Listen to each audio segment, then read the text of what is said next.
예, 오늘 우리가 8주 동안에 걸쳐서 유명한 산상 수훈 중에 처음에 나오는 팔복에 대해서 우리 함께 살펴보았습니다. 예, 오늘 이 팔복을 다시 한번 정리하면서 우리가 어떻게 성공적인 인생을 살아갈 수 있는지. 여러분, 그 복을 받는다는 것, 사실 우리가 성경의 이런 개념 용어들을 우리가 이해할 수 있는 의미로 번역하는 것이 너무나 중요합니다. 또 잘못 번역을 해놓으면 본래적인 의미를 잃어버릴 수 있고, 또 그렇게 안 하려고 그냥 그 말씀 그대로만 얘기를 하면 우리의 삶에 너무 이렇게 동떨어진 그런 것이 될 수 있습니다. 사실 성공이라 그러면 너무나 많은 함의를 가지고 있는데, 특별히 오늘날 사람들이 생각하는 성공과 성경이 말하는 성공이 너무 다르기 때문에 성공이라는 말을 쓰면 신앙의 의미를 이렇게 왜곡하기가 쉬워서 성경에 보다 철저하게 우리가 서려고 할 때 이 말을 꺼려하게 되기 쉽습니다. 사실 충분한 의미가 있다고 생각을 하고요. 그러나 원래 성공이라는 말은 사실 너무나 좋은 말이죠. 여러분 성공하시기 바랍니다.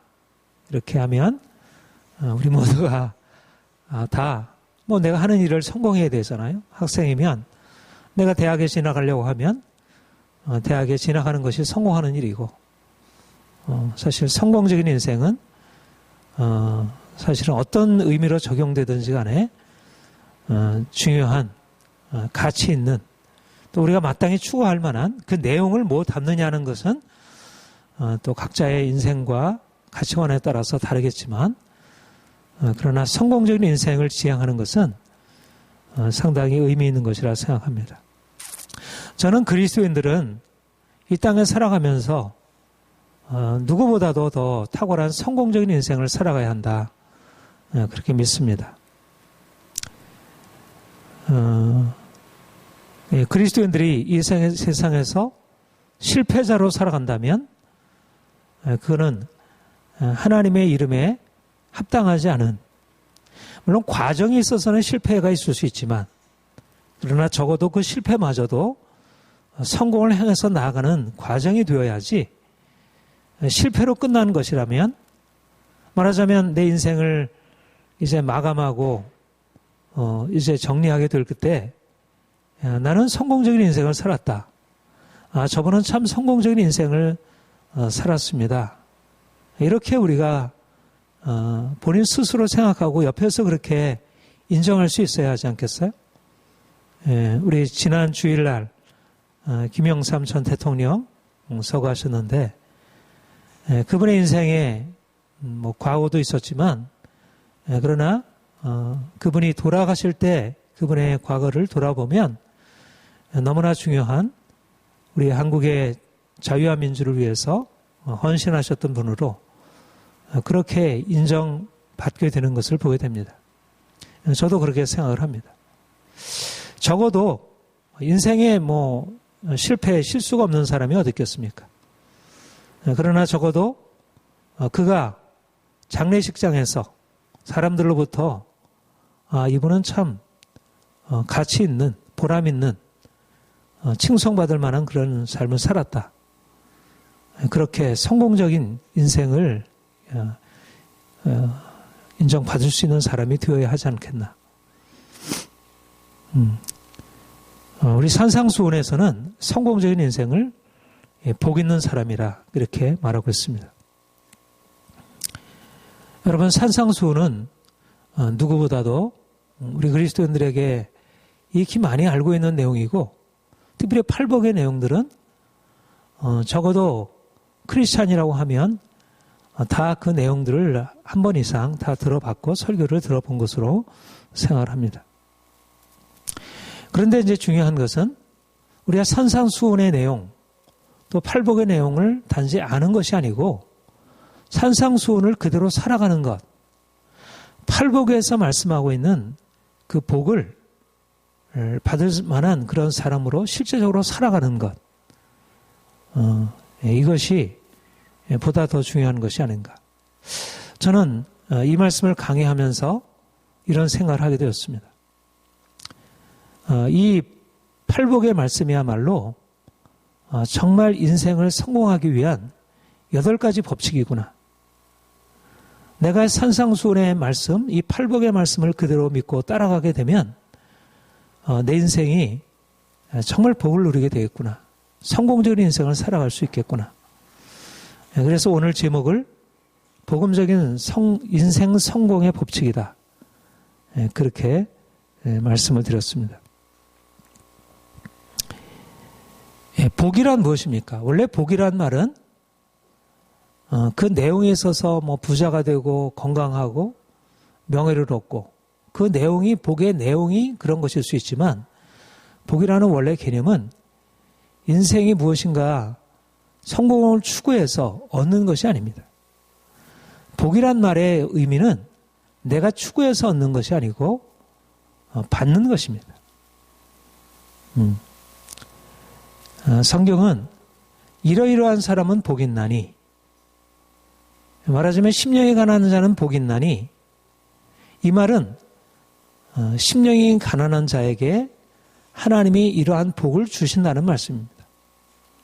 다시 말하면 우리가 인생의 복을 받는 것, 그렇게 해서 우리가 성공적인 인생을 살아가는 것은 그 성공적인 인생을 위한 합당한 조건, 이러이러한 조건을 만족시켜야 한다. 말하자면 일종의 우리의 성공은 성공의 법칙을 따라서 살아가는 사람에게 주어지는 것이라는 것입니다. 심령이 가난한 것이 조건이 되어서 천국의 복이 주어진다는 것입니다. 마치 학생이 열심히 노력을 하면 그 노력의 결과로 대학 합격이라는 보상이 주어지듯이 정치인이 열심히 자기의 정치적인 실력을 연마하고 홍보를 잘하면 그래서 당선이라는 보응이 주어지듯이 심령이 가난하고 애통하고 온유한 자가 되면 그러면 하나님이 예비해 놓으신 복 있는 인생, 성공적인 인생으로 살아갈 수 있다는 것입니다. 왜 우리가 이 땅을 살아갈 때 이렇게 성공적이지 못한 인생을 살아왔을까? 내 스스로 생각해도 성공적이지 못했고 주변 사람들이 보기에는 더 그러한 인생을 살아왔을까? 이 말씀을 따르게 되면 우리가 하나님이 정해놓으신 복의 원리, 성공의 법칙을 제대로 알지 못했기 때문에 나름대로는 이렇게 살아가면 내가 잘 살 것 같다. 이렇게 추정하고 살았지만 그러나 그 법칙을 어긋났기 때문에 내가 이 음식을 먹으면 내가 건강할 것 같아. 그런데 그것이 내게 맞지 않는, 법칙에 맞지 않는 음식이면 내가 그 음식을 먹어서 오히려 해가 되듯이 내가 이렇게 살면 좋으리라 생각했지만 하나님이 정해놓으신 복의 법칙, 성공의 법칙에 합당하지 않았기 때문에 그래서 우리 인생이 이렇게 실패로 점철되어 있다. 그렇게 생각을 합니다. 그렇다면 이제 우리가 하나님께서 말씀해 놓으신 이 성공의 법칙, 이 비밀을 잘 배워 그대로 살아가게 되면 이것이 실제적으로 우리 오늘날 지식이 힘인 사회를 살아가고 있죠.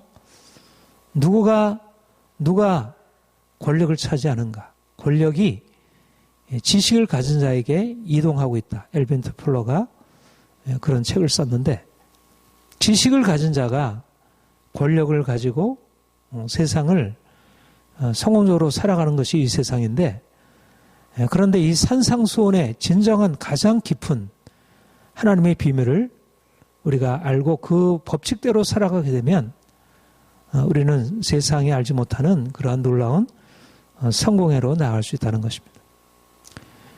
오늘 그동안 강의했던 내용을 총정리하면서 어떻게 하면 우리가 성공적인 인생을 살아갈 수 있을까? 세 가지로 말씀을 드리려고 합니다. 첫 번째는 하나님을 아는 자가 되는 것입니다. 심령이 가난한 자는 복이 있나니 천국이 저희 것이며, 애통하는 자는 복이 있나니 저희가 위로를 받을 것이며, 온유한 자는 복이 있나니 저희가 땅을 기업으로 받을 것이며, 심령이 가난하다는 것, 애통한다는 것, 그리고 온유하다는 것이 무엇일까? 각기 하나하나 특색이 있지만, 그러나 그것을 묶을 수 있는 것을 말하자면 하나님을 아는 것, 하나님을 만나서 그분을 아는 것을 의미한다는 것입니다. 심령이 가난하다는 것을 무엇인가? 하나님을 만나서 그분을 알고 그분 안에서 자신을 발견하는 것입니다. 하나님을 만나기 전까지 모든 사람들은 나름대로 자기 자신에 대한 지식을 가지고 있습니다. 그런데 하나님을 만나기 전까지는 자기 자신에 대한 바른 지식을 소유하지 못하기 때문에 스스로에 대해서 너무 크게 자기가 제대로 살아가고 있다고 잘못 생각하고 있는 것입니다. 말하자면 자기 인생이 나름대로 건강하고 부유하고 나름대로 이 정도면 됐지, 이렇게 살아가는 것이 대부분의 사람들의 삶의 모습입니다. 자기 만족 속에서 살아가는 것이죠. 나는 이 정도의 돈이 있고 이 정도의 지위도 있고 사람들이 나를 이 정도도 인정해주고 내가 생각해도 나는 이 정도면 됐지. 사람들은 모두 다 자기 만족 속에 살아가고 있습니다. 그런데 우리가 하나님을 알게 되면서 그분의 빛 앞에 서게 되면서 우리 자신의 실상, 내가 알고 있는 내가 진짜 내가 아니구나. 사람들이 나에 대해서 이래저렇게 너는 이런 면에서 잘하고 있어, 그렇게 칭찬해 주지만 이게 내 본래 모습이 아니구나. 자신의 비참한 공경을 발견하게 되는 것입니다. 이것을 심령이 가난한 자라 말씀하는 것입니다.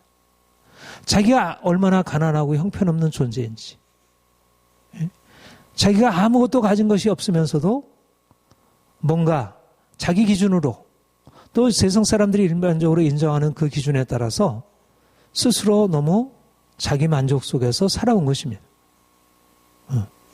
여러분, 많은 사람들이 성공적인 삶을 살아가는 사람들을 굉장히 자신감 있는 사람들이라 생각을 합니다. 세상에서 성공적인 인생은 자신감과 분리할 수 없습니다.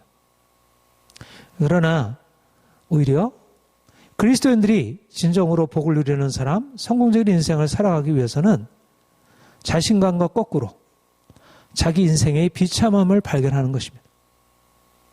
내가 얼마나 아무것도 아닌 줄 알아야 그때부터 자기 인생을 고칠 수가 있는 것입니다. 소크라테스의 유명한 내가 다른 지혜자들보다 나은 것은 내가 그들보다 더 많은 지혜를 가지고 있어서가 아니라 나도 잘 모르고 저들도 잘 모르는데 저들은 자신이 모른다는 사실을 알지 못하고 있고 나는 내가 모른다는 사실을 알고 있다는 것이 차이가 있다. 그래서 아마도 신이 나를 이 아테네에서 가장 지혜로운 자라 얘기한 것 같다. 철학자들도, 가장 탁월한 철학자도 자기가 가지고 있는 그 무지함과 가난함에 대해서 알고 있는 것이 지식의 첫 출발이라고 생각을 했습니다. 우리가 그리스도인이 된다는 것은 자신에 대한 새로운 인식, 자기의 비참함과 자기의 무지함을 깨닫고 하나님 앞에서 자기 자신의 부끄러움을 고백하고 그분의 도움과 그분의 간섭이 필요하다는 것을 인정하는 것. 여기서부터 우리가 실패의 삶을 살았다는 것을 인정해야 그때부터 성공적인 인생으로 나아갈 수 있는 길이 비로소 보이기 시작하는 것입니다. 애통하는 자는 누구입니까? 애통하는 자는 자신이 가난하고 비참한 상태에 있다는 사실을 슬퍼하고 근심하는 삶을 말합니다. 여러분, 애통하는 것과 행복한 것은 너무나 다릅니다. 어떻게 애통하는 사람이 복이 있을 수 있는가? 애통 그 자체는 이미 슬픔이라는 것 자체는 복 있는 것과 거리가 너무 멀고 오늘날 대부분의 사람들이 생각할 때 자신 안에 슬픔이 남아있으면 그것은 진정한 행복이 아니라고 여겨집니다. 그런데 우리가 하나님을 알게 되면서 하나님 앞에 비추어진 자신의 부끄러움을 발견하게 되면서 이전에 내가 가지고 있었던 그 기쁨, 인생에 대한 재미, 더 좋은 것, 더 즐거운 것을 쫓아가던 삶이 얼마나 허망한 삶이었고 오히려 내게 정말 필요한 것은 그런 기쁨, 즐거움, 재미가 아니라 슬픔이라는 것. 내가 가지고 있는 나에 대한 낙관적인 생각은 사실상 어리석음이었다는 것을 발견하게 됩니다. 오히려 이전에 가지고 있었던 거짓된 행복을 오히려 부끄럽게 여기고 이전에 진정으로 자신의 모습에 대해서 슬퍼하는 삶이 시작되는 것입니다. 그런데 놀라운 것은 뭐냐면 이렇게 우리가 이전에 느끼지 못하던 슬픔을 느끼기 시작할 때 비로소 슬픔에서 벗어날 수 있는 빛이 거기서 비추기 시작하는 것입니다. 슬픔이 없어야 인생이 행복한 게 아니라 슬픔이 찾아와야 비로소 그 슬픔을 통해서 인생의 그 더러움과 헛된 욕망과 헛된 만족을 벗어버릴 수 있게 됩니다. 주님이 우리에게 애통하는 자가 복이 있다. 오늘날 많은 사람들은 진정으로 자신의 삶에 대해서 슬퍼할 줄 모르고 슬픔을 어떻게든지 쫓아내려고 그저 오락으로 쾌락으로 근심을 잊어버리려 합니다. 오히려 그것이 삶을 위한 변화의 기회가 될 수 있는데 말입니다. 온유한 자는 누구일래 땅을 기업으로 받는다 이렇게 말씀하십니까? 온유하다는 것은 하나님을 알므로 인생의 여러 가지 삶의 많은 문제에 대해서 다르게 생각하고 다르게 반응하는 것을 의미합니다. 여러분, 온유하다고 하는 것의 의미가 뭐죠? 원래 온유하다는 것은 말하자면 자기의 감정을 잘 통제할 수 있는 사람을 온유하다고 말합니다. 말하자면 마땅히 이 상황에서 내가 화내고 굉장히 격정적으로 반응할 수 있는 상황인데 자기의 감정을 잘 통제할 수 있는 이성적인 능력을, 자기 조절 능력을 가지고 있는 사람을 우리가 온유한 사람으로, 보통 이 세상에서도 뭐 학문을 하고 또 어떤 종교적인 수양을 거쳐서 그런 성품의 온유함, 자기 조절을 할 수 있는 그런 사람들이 있음을 봅니다. 굉장히 성숙한 인격을 소유한 자라 할 수 있을 것입니다. 그런데 여기서 온유하다는 것은 그냥 성품이 달라진 것이 아니고 하나님을 아는 지식에 근거해서 하나님이 우리의 인생을 다스린다는 사실을 알기 때문에 자기의 감정을 통제하고 다스리는 것입니다. 감정을 다스리고 조절한다는 면은 일반적으로 온유한 것과 차이가 없지만 그러나 그 감정을 다스리고 조절하는 능력의 근원이 하나님을 아는 지식에 근거하고 있다는 것. 여러분, 우리 삶이 얼마나 부조리하고 문제로 가득 차 있습니까? 너무나 화가 나는 일이 많고 실제적으로 화를 내야 할 상황들이 너무나 많이 있습니다. 개인적으로 억울한 일들, 또 공적으로 너무나 많은 부정과 부패, 말하자면 우리의 감정 그 자체를 안정적으로 내버려 둘 수 없는 그런 상황이 주변에 끊임없이 벌어지고 있습니다. 요즘에는 SNS까지 우리에게 주어져 있어서 온갖 우리가 뭐 다 알지 않아도 되고 또 우리가 아는 것이 오히려 해로운 너무나 많은 이러한 문제들이 우리 주위에서 일어나서 그것들에 우리가 다 반응하지 않을 수 없는 이런 상황이 되었기 때문에 감정적으로 안정된 삶을 살아가기가 너무 어렵습니다. 사람들은 그래서 오늘날 일어나는 정치인들, 경제인들, 또 사회적인 많은 이렇게 이 사회를 어지럽게 만드는 이런 많은 사람들, IS와 같은 너무 이해할 수 없는 그런 폭력 집단들, 이런 것에 대해서 분노하고 거기에 대해서 싸우려고 합니다. 그러다 보면 알게 모르게 자신의 감정을 조절할 수 있는 힘도 잃어버리고, 그래서 점점 인생에 대해서 부정적이고 비관적이고, 내가 세상을 비관하는 것, 부정하는 것과 함께 내 인생 전체가 어두워지게 됨을 봅니다. 온유한 자는 복이 있다고 하는 것은 하나님을 알므로 내 자신과 내 주변에 일어나는 모든 일들에 대해서 다른 방식으로 반응하는 것입니다. 다시 말하면 인생의 모든 것이 내가 한 일, 또 다른 사람이 행한 일들의 결과일 뿐만 아니라 그것을 넘어서 하나님이 그 상황에서 주권적으로 개입하시고 이루어가시는 그분의 섭리적인 주권 아래에 있다는 것을 인정하고, 그래서 내가 그 일에 대하여 분노하고 내가 내 감정으로 내 어떤 열정으로 반응하려 하기보다 하나님이 이 상황에서 어떻게 행하실지에 대해 그분에 맞추어서 반응하는 것을 배우는 것입니다. 성품이 변화한다는 것은 종교적인 수양도 아니고 어떤 철학적인 이성적인 자기 통제도 아닙니다. 이것은 하나님을 아는 지식으로부터 비롯되는, 우리 하나님을 알아갈수록 우리 자신이 얼마나 비천한 존재인지, 우리가 다른 사람을 판단할 수 없는 자인지, 또 내가 이것은 용납될 수 없다고 하는 그런 악한 일들까지도 어떻게 하나님의 주권 아래에서 우리에게 허락되고 있는지. 어떻게 보면 오늘날의 인생에 나는 마음이 온유하고 겸손하니 너희는 나의 멍에를 배우고 배우라. 온유하고 겸손하라는 주님의 명령과 권고가 적어도 오늘날 21세기 치열한 경쟁 사회를 살아가는 우리 사람들에게 적합한 권면이 될 수 있을까? 더군다나 성공적인 인생, 보다 위대한 인생을 꿈꾸고 살아가는 사람들이 온유한 삶을 살아가면서 어떻게 목표를 이룰 수 있을까? 내가 땅을 기업으로 차지하려고 하는 사람이 기업과 정신은 좀 더 용맹하게 싸우는 일이지, 온유한 것 가지고 어떻게 자기 기업을 일궈낼 수 있을까? 너무나 모순되는 권고라고 여겨집니다. 그런데 주님은 우리에게 놀라운 성공의 비밀, 땅을 기업으로 차지하는 성공적인 인생의 비밀을 오히려 온유함으로 말씀하는 것입니다.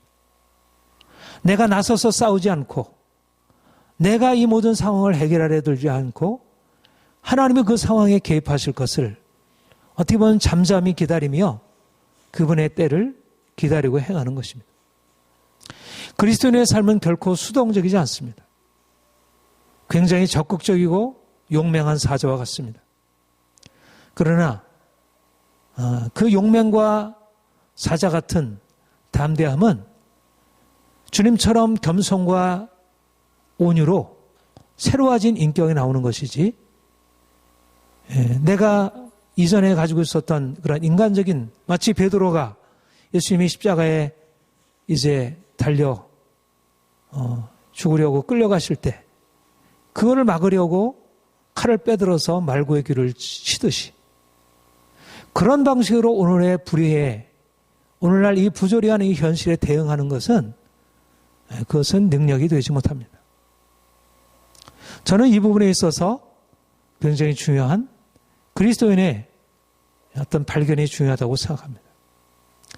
저는 요셉과 다윗이 굉장히 중요한 본이라고 생각합니다. 요셉은 타국에서 총리가 된 탁월한 성공자였습니다. 다윗은 양치는 목동에서 위대한 성군으로 오른 사람이었습니다. 그런데 그들은 다 하나님이 그들을 온유한 성품으로 만드시기 위해 모진 훈련을 거치게 하신 그 결과였습니다. 그들에게 만약 그런 오랜 시간 훈련의 기간이 없이 온유한 성품이 만들어지지 않았다면 그들은 성공적인 인생을 이루지 못했을 것입니다. 여러분, 오늘날 우리가 이 세상을 향해서 힘있게 하나님의 뜻을 전하고 많은 사람들을 건지는 일을 감당해야 할 것입니다. 그런데 필요한 것은 뭐냐면 온유한 자가 되는 것입니다. 온유한 자는 아무런 힘없이 세상에 대언하는 것 같아도 전능자의 능력 아래서 살아가는 것이고 그가 이끌어 가시는 길을 쫓아가는 사람들입니다. 첫 번째, 하나님을 아는 자가 심령이 가난하고 애통하며 온유한 자가 되어서 하나님이 예비해 놓으신 복을 받을 수 있다면, 두 번째는 인격이 변화된 사람. 의에 주리고 목마른 자는 복이 있나니 저희가 배부를 것이며, 긍휼히 여긴 자는 복이 있나니 저희가 긍휼히 여김을 받을 것이며. 의에 주리고 목마른 삶, 긍휼히 여기는 삶은 어떤 삶입니까? 이 사람들은 주님을 만나서 그들이 단지 지식으로 자기 자신을 발견할 뿐 아니라 이제 자신의 삶 속에서 역사하시는 하나님의 능력으로 그 인격이 새로워지고 다른 삶을 살아가는 것입니다.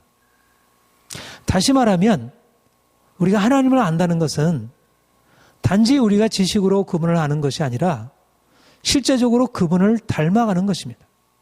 하나님의 성품, 하나님의 성품이 무엇이죠? 우리가 사랑과 정의다, 그렇게 말씀합니다. 구약과 신약에 계시된 하나님의 성품은 사랑과 정의입니다. 하나님은 공의로 세상을 심판하시는 분이시고, 그러나 가난하고 약하고 병든 자들을 불쌍히 여기시는 긍휼의 하나님이셨습니다. 하나님이 이스라엘 백성들을 구원하실 때 사랑과 정의로 자기 자신을 알리셨고, 또 실제적으로 이스라엘 백성들의 구원의 역사 가운데 그런 성품을 나타내셨습니다.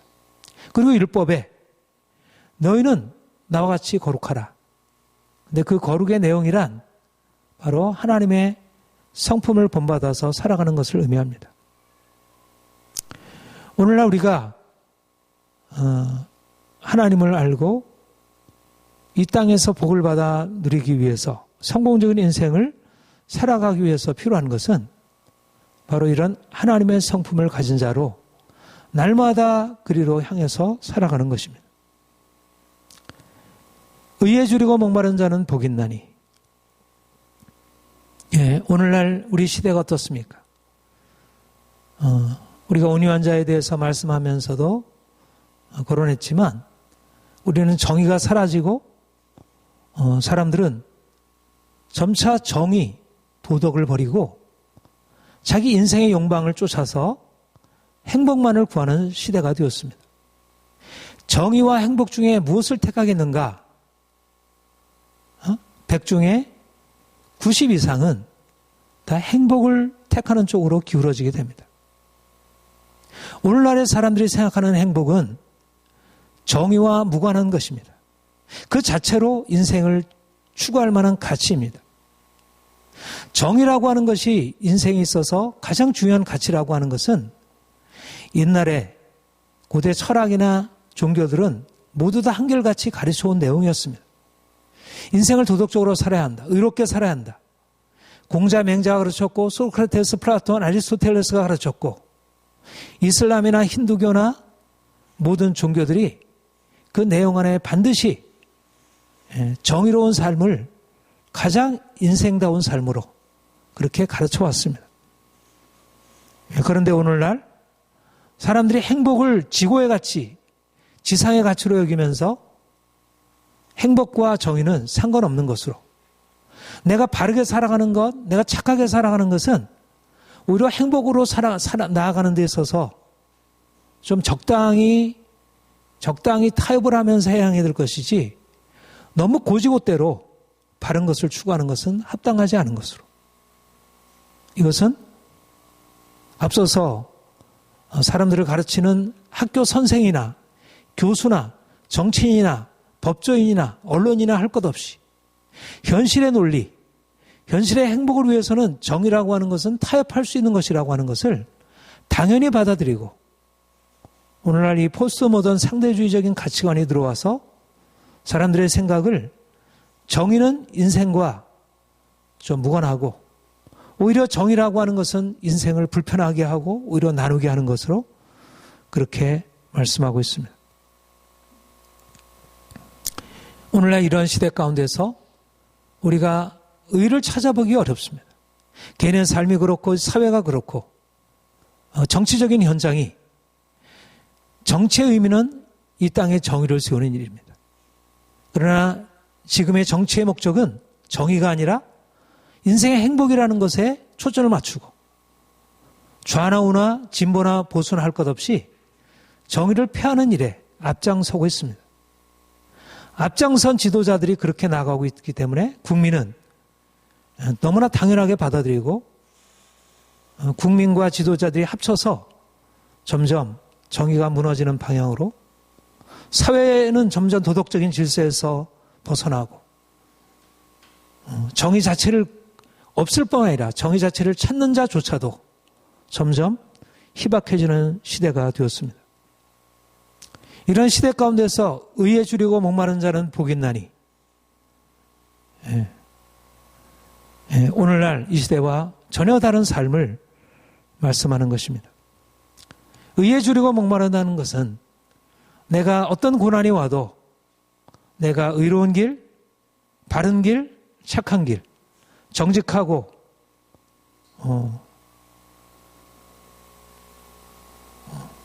양심에 부끄러움 없는 그런 삶을 지향하는 것을 말합니다. 정치인이 그래야 하고, 사업하는 사람도 그래야 하고, 목회자는 더욱더 그래야 하고, 불의한 일에 타협하고 적당하게 덮어주고, 이것은 지도자에게 있어서 가장 큰 결함입니다. 여러분, 정약용의 목민심서를 보면 가장 기본적인 목민관의 의무는 청렴결백, 유교의 도덕성도, 공자맹자를 다루는 유교의 도덕성도 청렴결백을 기본적인 덕목으로 했습니다.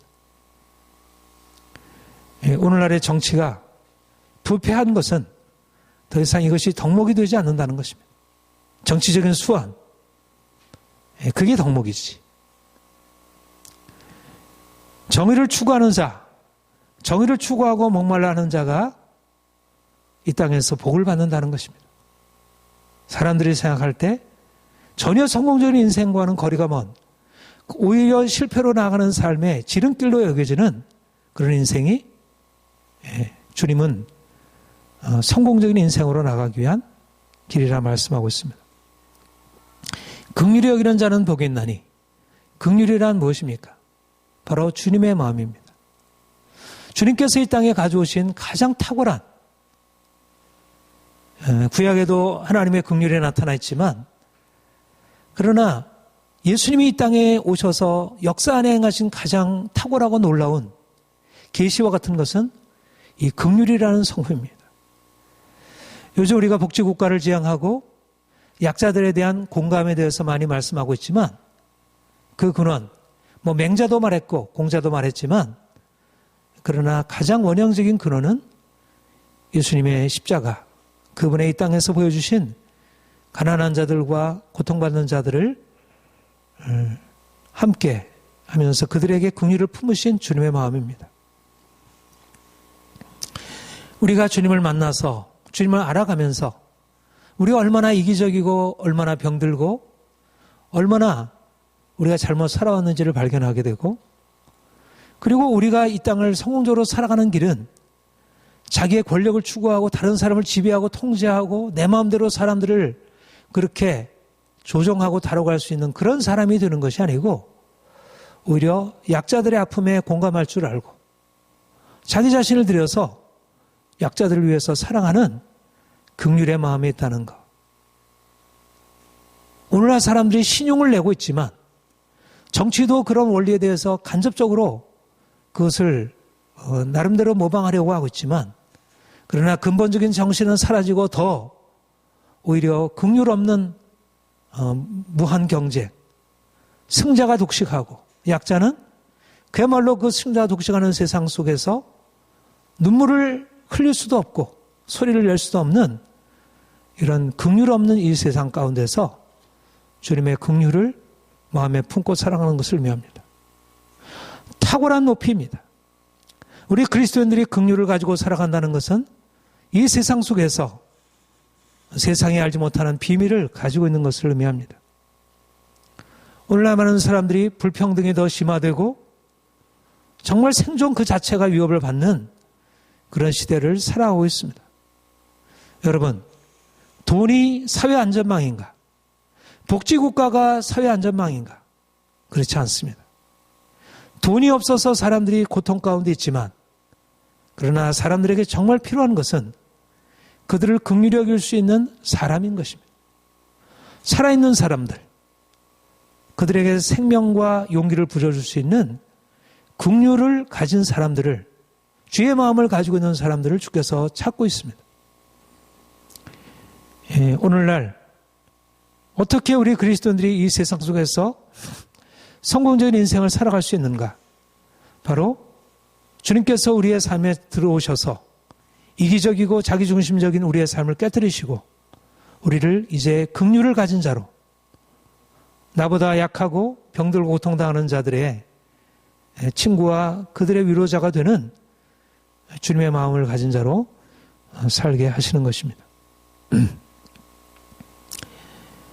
하나님을 알고 하나님의 성품을 본받아서 인격이 변화된 자, 이들이야말로 이 땅에서 탁월하게 성공적인 인생으로 살아갈 수 있습니다.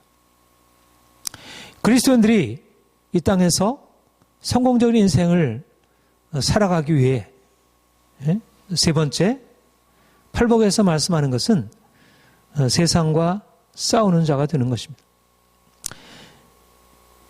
마음이 청결한 자는 복이 있나니 저희가 하나님을 볼 것이며, 화평케 하는 자는 복이 있나니 저희가 하나님의 아들이라 일컬음을 받을 것이며, 의를 위하여 박해를 받는 자는 복이 있나니 천국이 저희 것입니다. 마음이 청결한 자, 화평케 하는 자, 또 의를 위하여 박해를 받는 자, 이들은 어떤 사람들입니까?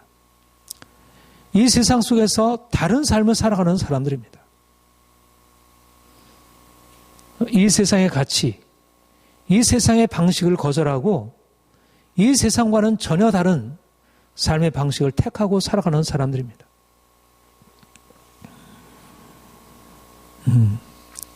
우리가 마음이 청결하다는 것, 마음이 청결하다는 것은 거룩하다는 것, 다시 말해서 하나님의 관점에서 세상을 바라보고 하나님의 기준으로 살아가는 것입니다.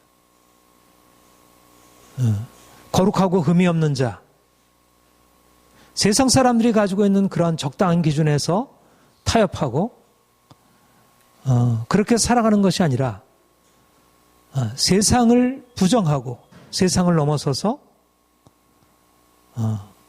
하나님을 본받고 살아가는 것입니다. 하나님이냐 세상이냐, 우상이냐 하나님이냐, 돈이냐 하나님이냐.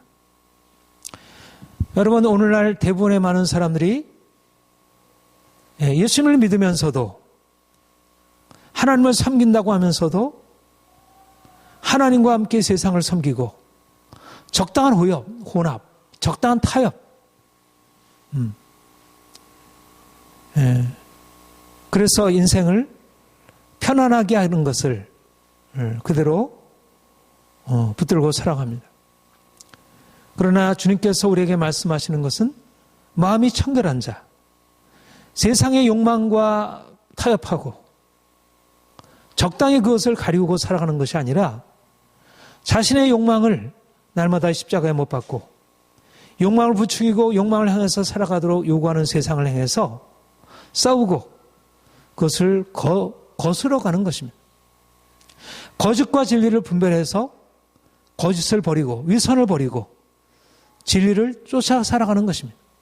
청결한 삶을 산다는 것은 더러운 세상 속에서, 어두운 세상 속에서 이것은 분란을 일으키고 그렇기 때문에 비난을 가져올 수 있는 것이 너무나 당연한 규결입니다. 우리가 이 땅에 살아가는 것은 이 더러운 삶 가운데 살아가는 삶에서 청결한 삶을 살아감으로 비난을 받고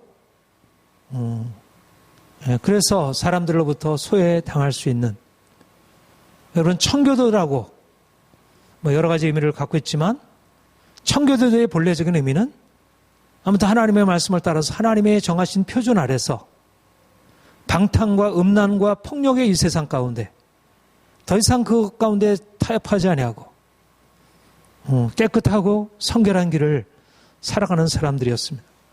오늘날도 이 시대에 필요한 것은 청교도들과 같이 그렇게 세상의 욕망에 자신을 내어주지 않고 욕망을 절제하고 내려놓고 포기하고 하나님의 대의를 위하여 싸움을 불사하면서 살아가는 사람들입니다. 성도들은 화평케 하는 자입니다. 이것은 오늘날에 있어서 너무나 중요합니다. 여러분, 청결한 삶을 살아가는 것과 화평케 하는 자로 살아가는 것은 어떻게 보면 긴장이 있습니다. 청결하다는 것은 거룩하다는 것이고 거룩하다는 것은 분리하고 싸운다는 것을 의미합니다. 내가 하나님 없이 욕망을 쫓아가는 세상에 대해서 그냥 괜찮아, 그냥 관용하고 인정해주고 오늘날 포스트 모더니즘의 삶의 방식으로 그럴 수 있지. 그냥 이해해주고 덮어주고 부담 없이 하고 사람들이 그것을 사랑의 이름으로 용납하지만 주님은 그렇지 않다. 죄에 대해서 싸우라. 그 불의에 대해서 용납하지 말고 그에 대해서 싸우라 말씀하십니다. 그러다 보면 그리스도인들은 이 세상 속에서 화평을 깨뜨리고 하나됨을 깨뜨리는 자로 그렇게 여겨질 수 있고 또 실제적으로 그렇게 될 수 있습니다. 그 화평을 깨뜨리는 것이 주님이 말씀하시는 내가 세상에 화평을 주러 온 것이 아니라 검을 주러 왔노라. 그런 의미의 화평을 깨뜨리는 것이라면, 거짓된 평화를 깨뜨리는 것이라면 그거는 지극히 합당한 길이지만 그러나 많은 경우에 오늘날 그리스도인들이 세상을 향해서 나갈 때 주님이 주시는 그러한 싸움이 아니고 내 인간적인 욕망, 내 뜻, 내 생각, 내 고집 그런 것으로서 다른 사람을 정죄하고 자기를 세상과 분리시키고 말하자면 화평의 정신이, 평화의 정신이 결여되어 있는 그런 선택일 수 있다는 것입니다. 여러분, 우리가 청결한 삶을 살아가고 세상의 불의와 타협하지 않고 싸워야 되지만 그러나 그리스도인들이 청결한 삶으로 거룩한 삶으로 세상과 싸운다는 것은 그 바탕에 기본적으로 주님께서 이 땅에 오셔서 이루신 것처럼 평화의 삶을 추구하고 그래서 그 평화를 경험하고 평화를 전하는 자, 그 프란치스코의 기도처럼 주여 나를 평화의 도구로 삼으소서, 미움이 있는 곳에 사랑을. 주께서 우리를 이 땅에 부르신 목적은 죄로 말미암아 서로 분쟁하고 싸우고 고통당하는 세상 속에서 우리가 하나님의 평화를 경험하고 하나님과 화목하게 되고 그리고 이제까지 하나 되지 못했던 안에서 하나됨을 경험하고 그리고 그 평화하게 하는 십자가의 능력으로 세상의 분리, 분열, 고통에서 사람들을 건져내는 것입니다. 오늘날 이 시대에 가장 필요한 것이 무엇입니까? 그것은 바로 화평케 하는 자입니다. 우리 사회도 보수 진보로 얼마나 깊은 갈등의 골이 파여져 있는지, 남북 간의 전쟁으로 서로 대적하고 얼마나 평화는 거리가 먼 나라를 이루고 있는지, 온 세계는 지금 얼마나 서로 군비 경쟁을 하고 더 두려운 어떤 전쟁의 상태로 나아가려고 하는지, IS와 같은 평화 그 자체를 부정하는 그런 폭력 집단이 이 세계의 평화를 위협하고 있는지, 이 시대야말로 정말 필요한 것은 평화를 만드는 자, 피스메이커, 화평케 하는 자, 정의를 위해서 싸움을 불사하지만 그러나 자기 이기적인 욕망을 내버려 놓고 이기적인 욕망과 독선 때문에 갈라진 그런 평화를 다시 하나 되게 하는, 화평케 하는 것을 향한 의지, 그런 능력을 가지고 있는 그리스도인들입니다. 오늘날 주님이 우리를 부르신 이유는 평화의 도구로 화평케 하는 자로 부르셨습니다. 주님의 십자가로 말미암지 않고서는 진정 하나님과의 평화를 이룰 수 없고, 그래서 우리의 평화를 깨뜨리는 그 근본 원인이 되는 죄를 다스릴 수가 없습니다. 오늘날 주님께서 우리를 그런 평화의 도구로 삼으시려 하는 것입니다. 성도는 의를 위하여 박해를 받는 자들입니다. 여러분, 의를 위하여 박해를 받는 것이 복이 있다. 복과 너무나 거리가 먼 얘기입니다. 복이라는 것은 성공적인 것, 내가 잘 되는 것, 내가 모든 사람에게 칭송과 인정을 받는 것, 이게 복의 가장 기본적인 내용입니다. 내가 다른 사람에게 미움을 받고, 내가 다른 사람에게 있어서 비난을 받고 옥에 갇히고, 그것을 어떻게 행복하다 할 수 있을까? 그걸 어떻게 복일 수 있다 할까? 그러나 주님은 그런 행복으로 나아가기 위해서 거쳐야 할 것은 십자가의 고난이라 말씀하십니다. 주님이 바로 이러한 놀라운 복으로 나아가셨습니다. 주님의 십자가의 길을 통하여 영광을 이루셨고, 주님을 따라오는 모든 자들에게 너희가 나를 따라오려거든 나와 함께 십자가의 길을 걸어가야 한다. 우리가 이 세상 속에서 다른 사람들에게 칭찬받고 인정받는 것은, 그것은 주님이 말씀하시는 성공적인 인생의 길이 아닙니다. 주님이 우리에게 말씀하는 것은 오히려 우리가 주님 때문에 의의 길을 가다가 정의를 추구하고 평화를 추구하다가 세상으로부터 미움을 받고 세상에서 적대시하게 될 때 그 고통이 우리에게 오히려 복이 되어 우리를 무한한 행복으로, 성공으로 이끌어 간다는 것입니다. 여러분, 주님께서 우리에게 놀라운 복을 우리 앞에 놓으셨습니다. 성공과 행복의 길이 어떻게 보면 사람들이 알고 있는 것과 너무나 다른, 전혀 다른 곳에 있음을 보게 됩니다. 하나님을 알고 그분을 닮아가고 그분과 함께 세상을 살아가면서 세상과 부딪히고 갈등하고 핍박을 받는 것입니다. 주님께서 이제 너희가 내가 간 길로, 내가 이 길을 가서 얻은 그 복된 길로 따라오라 말씀하고 있습니다. 그리고 오늘날 주님께서 우리를 이 축복의 통로로 삼으시려고 하는 것입니다. 세상의 이 복음적인 인생 성공의 법칙을 우리가 발견하고 사람들에게 이 법칙을 소개해 주는 것입니다. 여러분, 여러분들이 지금 알고 있는 성공의 길은 진정한 성공의 길이 아닙니다. 오히려 성공의 길은 전혀 다른 반대편에 있습니다. 여러분들은 실질적으로 주께서 허락하시는 복된 인생, 성공적인 인생을 살아야 할 것입니다.